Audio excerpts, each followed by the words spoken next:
never forget the sound of my grandmother's voice, whispering there watching from the hospital bed next to mine.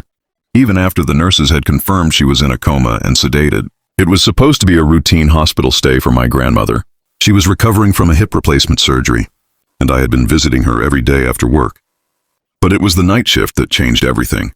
The nurses seemed off, always rushing, always whispering to each other, their smiles a bit too forced. I remember one nurse in particular. She had a perpetual scowl and her eyes seemed to bore into my skin. She would come in every hour, supposedly to check the vitals, but it felt like she was checking on me, not my grandmother.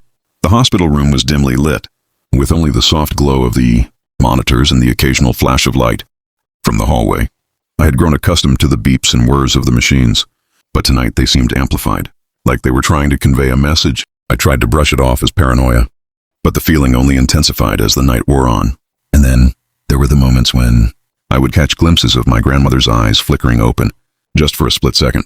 I'd call out to her, but she'd be back in her coma, unresponsive. The nurses would just smile and tell me it was probably my imagination. I knew it was unlikely that she would wake up like that, but a part of me held on to hope. But the voice, oh God, the voice. It was my grandmother's voice, unmistakable. They're watching. I spun around, expecting to see her sitting up, but she was still lying there. Monitors beeping, eyes closed. I asked the nurses if they had given her something that would cause hallucinations, but they just shook their heads and told me she was sedated, that it was impossible for her to be awake.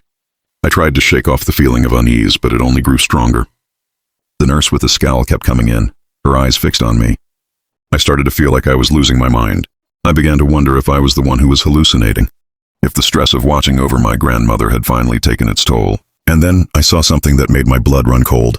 The nurse was standing over my grandmother's bed, her eyes open, staring at the ceiling. But it wasn't just her eyes. Her whole body seemed different. The way she was standing, the way her face was twisted into a smile. It was like she was enjoying something, savoring some dark pleasure. I don't know what happened after that. The next thing I knew, the doctors were rushing in, and my grandmother was being wheeled away for emergency surgery. They told me she had coded, that they had to revive her. I never saw the nurse with the scowl again.